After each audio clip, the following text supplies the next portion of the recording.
Each day at Fremantle Port is like the last for Ava Kent's steel-capped boots, sun-split mist, and the dull grind of metal meeting salt-worn wood. At 26, she's known for her silence and precision, sorting freight manifests, moving crates, clocking out without noise. But when she's assigned to help clear out warehouse number 3 scheduled for demolition after years of neglect, something shifts.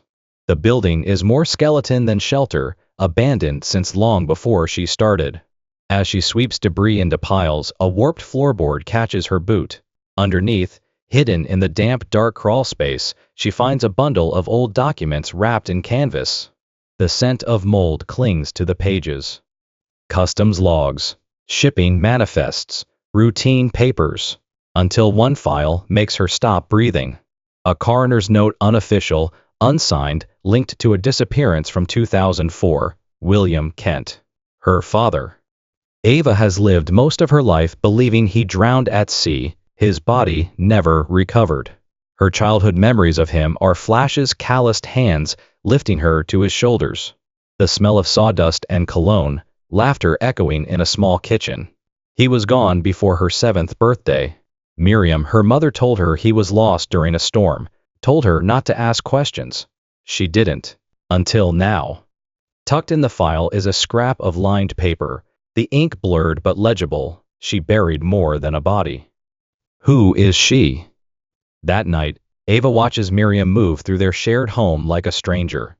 She hums softly as she prepares dinner, slices apples with the knife her husband once used, pours a glass of red wine from the cellar they never discuss. Ava stares at her and sees her differently. What was Miriam hiding?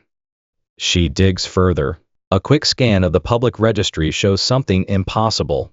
Her birth certificate lists another name as Mother Lila Morrigan, not Miriam. Ava breaks into a locked drawer in Miriam's wardrobe. Inside is a faded photograph, a young woman holding a baby on the Fremantle dock. Her, but not Miriam. Lila, Ava's real mother. It begins to unspool. Lila Morrigan was Miriam's best friend. They worked together at the port. When Lila died in what Ava was always told was an accident, Miriam stepped in, married William within the year, raised Ava, took her name. And now William too is gone. With every step, warehouse number 3 feels less like a place and more like a wound. Ava interviews an old crane operator who was there the day William vanished. He won't speak at first. Then, a whisper. They sealed that place up for a reason. Ava returns to the warehouse and stares at its rusted frame under the moonlight. She doesn't know how deep this goes yet. But she knows who she is. And what she has to do. Ava doesn't confront Miriam right away. She studies her, watches her reheated meals and church visits, the way she avoids the port now like it breathes ghosts. One night over dinner, Ava gently prods. What do you remember about Mum? Miriam stiffens. She was sick. She slipped. The water took her. Why? But Ava has already begun to peel back the mask. Late at night, in the State Archives' dusty side room, Ava pulls up labor rosters, complaint logs, incident reports. Lila Morrigan was listed as a junior inventory officer, bright, promoted quickly, then dismissed abruptly. The official reason, mental instability. But the signature on the dismissal? Miriam's. Ava begins to piece together a timeline. Lila worked alongside Miriam and William in the early 2000s. The three were close, too close, some dockworkers suggest. Rumors of a love triangle, a rift. Then Lila's fall, and a hasty funeral with no obituary, no family contacted. And within the year, Miriam married the grieving widower, raised the daughter, rewrote the story. Ava visits Don, a retired supervisor who now runs a scrapyard by the marina. He remembers Lila sharp, smarter than all of us. He goes quiet when asked about her death. Some women disappear twice, he says. Before she leaves, he slips her a cassette tape, decades old. She gave it to me once. Told me to keep it in case she didn't come back. Back home, Ava plays the tape on an old player. The hiss clears, revealing Lila's voice soft, rushed, urgent. If I disappear, it won't be the ocean's fault. I need to document what I know. I don't trust Miriam. I think she's found the ledger. William doesn't believe me, not yet. The ledger. Ava scans her memory, old ledgers, freight manifests, customs receipts from Warehouse 3. She remembers a locked drawer she skipped over in her initial cleanup. She returns to the warehouse the next day, drills open the rusted lock. Inside, a water-warped book, pages curled and stuck. But the ink bleeds names, numbers, initials. At the back, a list of payouts. One of them, dated 2 weeks before Lila's death, is signed M.L. The payee, R. Kilmer, former dock security. Ava runs the name, dead, ruled suicide, 2005. Ava stares out at the sea from the warehouse entrance. It doesn't feel like water anymore. It feels like concrete, steel, blood. She journals that night in a red notebook she now calls the ledger of her. Everything goes in, Lila's tape, the payout, the silence, the smile. Miriam wears like armor. And finally, the job listing. Miriam now manages a private security firm, contracting for port logistics. Ava applies. She doesn't list her real name. She doesn't mention she's coming home. Just one line in the cover letter. I'm interested in learning who protects the past. Ava Kent enters the lion's den with her jaw clenched and her name changed. Anna Marks is what it says on her employee ID, a fresh recruit in the logistics division of the private security firm now run by Miriam. The company presents itself as a solutions provider for maritime compliance, but Ava knows better. It's a fortress built atop silence. And she's here to breach it from within. Her first days are spent learning faces, rhythms, routines. She blends in filing reports, logging dock security checks, fetching lunch orders. The anonymity suits her. While others talk, she listens. Files are scanned, access logs quietly copied, cameras mapped. In the background, Miriam plays the role of the composed executive, every bit the grieving widow turned entrepreneur. But Ava notices the steel behind her smiles, the way silence settles like command when she enters a room. By week 2, Ava finds what she came for, the archives. Tucked in the second-floor records wing, beneath layers of dust and decades of paper rot, are payout logs. Her gloved fingers tremble when she finds it 2004 marked confidential. Line items, cross-referenced under vague aliases and initials. One jumps out, E.C. Ernest Calder, a port inspector last seen in 2005, disappeared. Case closed without question. She digs deeper, reaching into the hollow corners of the company's infrastructure. Her off hours are spent analyzing Miriam's company records, mapping transactions. Fake contractor IDs. She photographs ledgers, connects wire transfers to blacklisted shell corporations, and sends encrypted data to Nathan Drews, a disgraced investigative journalist who once tried to expose the very same web. Now living in a battered flat in East Perth, Drews listens as Ava lays out the case. "You're her daughter," he mutters. "Lila's?" Ava nods, "and I'm here to finish what she couldn't." Back at work, the walls tighten. Miriam begins to circle. "You remind me of someone," she says one day, voice velvet, eyes ice. "Familiar hands." Ava smiles. "I guess the docks shape us all the same." But the foundation is crumbling. At Warehouse 3, Ava revisits the crawl space. What she finds is confirmation. Bricked into the old steel frame, she unearths her father's watch still bearing the inscription, "WK, always yours." It had never touched water. He'd never drowned. William was murdered, sealed away with the truth. She doesn't confront Miriam yet. She can't. Not until everything is ready. That night, Ava breaks into Miriam's private vault. Inside, undeveloped photos, stained documents, and a locked cassette marked simply, "For him." She takes everything. In her apartment, she sits beneath a cracked window, playing her mother's voice again on tape. Then she opens the ledger of her and writes. Tomorrow, she'll begin the final act. And this time, the story won't be rewritten.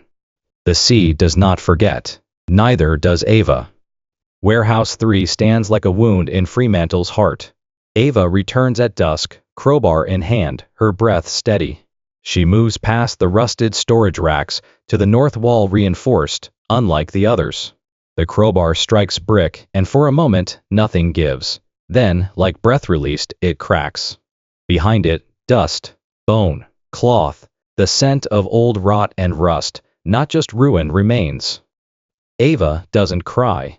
She takes photos.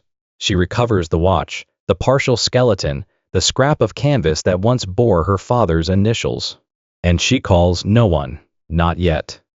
The next morning, she walks into Miriam's office with a USB drive. Miriam looks up, calm as marble. Anna, isn't it? Or would you prefer Ava? A pause. Ava says nothing. I always wondered how much of her would rise in you, Miriam says softly. I remember more than you hoped, Ava replies, placing the USB on the desk. Miriam doesn't flinch. You've come this far for revenge? No, Ava says, for truth, but I'll settle for justice.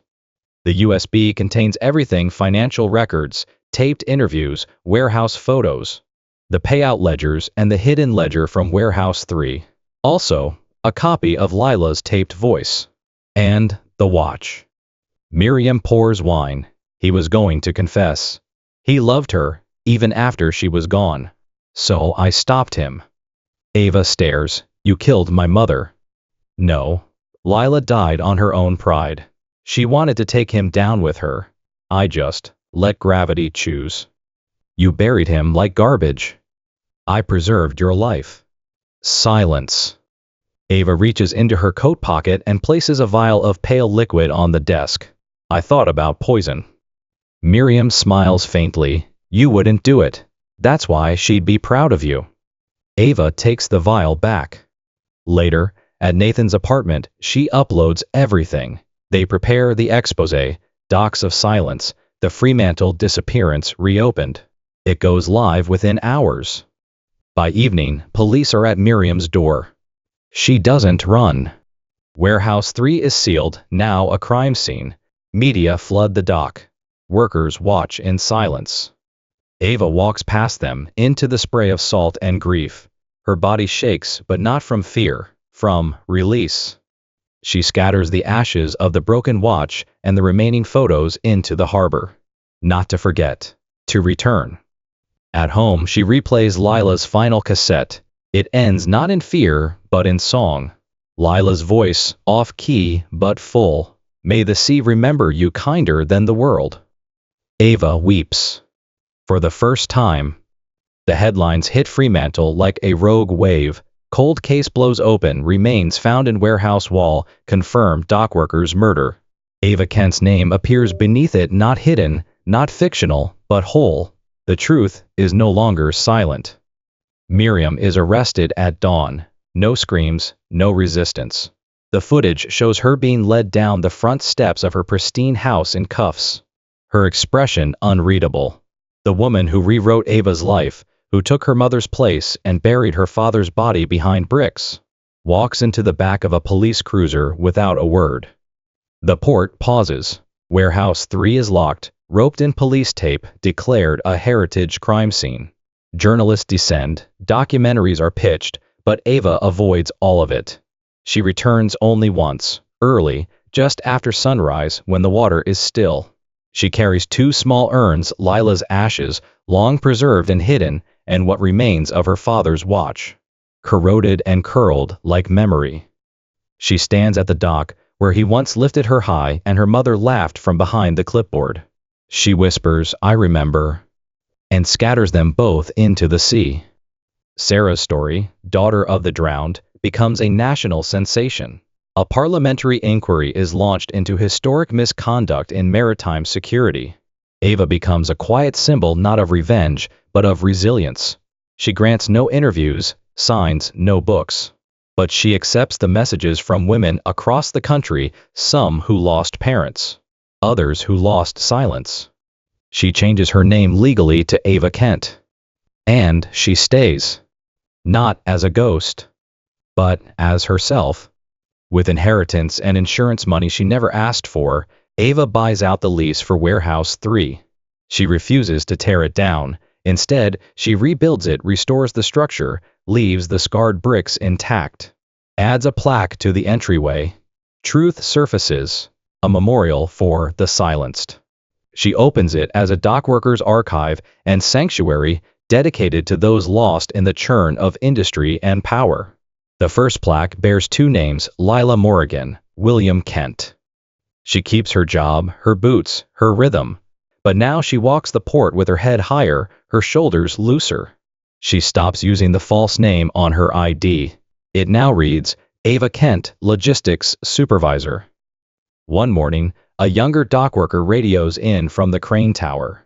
Kent, you're needed on crane 4. She smiles. Her voice is steady. That's me. And she climbs. Not into darkness, but into morning.